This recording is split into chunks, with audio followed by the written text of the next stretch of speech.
Naomba wakaaji wa Namunyemba tuamke, tutembelee pamoja. Hizi mikutano zikifanyika, tujue watoto wetu wenye wabaya na wazuri, ambapo tujue vile tunawaelimisha. Jua watu wenye wanatuibia ni wakaaji wetu hapa, wazalio wetu hapa, wanunuzi na wageni ni wachache. Sasa naomba tafadhali wakaaji wa hapa tukue na ile nidhamu, tujue vile tunalinda watoto wetu kwa hii kijiji. Security inaanza na sisi wenyewe.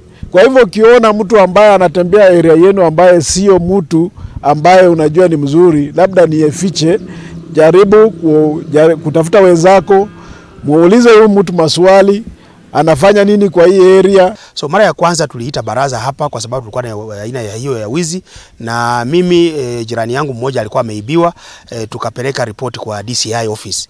Wakaja wakafanya dusting, na hiyo dusting ikafanywa, tukawapea namba za wale washukiwa ambao tulikuwa tunafikiria kwamba wanaweza kuwa wanatufamia usiku, wakatupromise kwamba watashughulikia.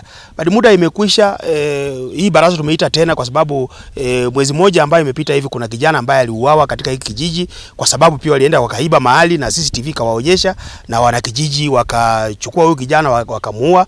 Na ofisi ya DCIO tunaona ya kwamba ni ofisi ambayo inalala kazini, kwa sababu kila wakati tunawaambia wanaamkia wanakuja kufanya vile wanafanya, lakini sasa feedback hatuwezi kupata feedback. Kwa hivyo sisi kama wakaaji wa area hii tunataka kusema ya kwamba hii ofisi inazembea kazini. Tangu mwanzo tu wa corona, the year 2021, wakati wa corona ukianza, upotovu ulianza kuingia kwa watoto wetu ambao tulikuwa tumewalea hata katika kinjia ya Kikristo. Watoto walipopata nafasi ya kukaa pamoja vikundi, watoto walisomeshana mambo ambayo hayakuwa ya kawaida.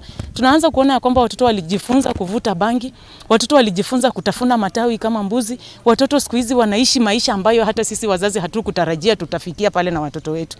Kama sisi wakazi wa hapa na area ya Namoya, tunaomba ya kwamba mkuu wa polisi yako hapa Mr. Kimayu utusaidie, kwa sababu hawa watoto we know them, we monitor them daily, tunawajua na wakati wanapoenda kukaa hivi vikundi tunawajua. Mzazi usikinge ya kwamba mtoto wako ni mtakatifu.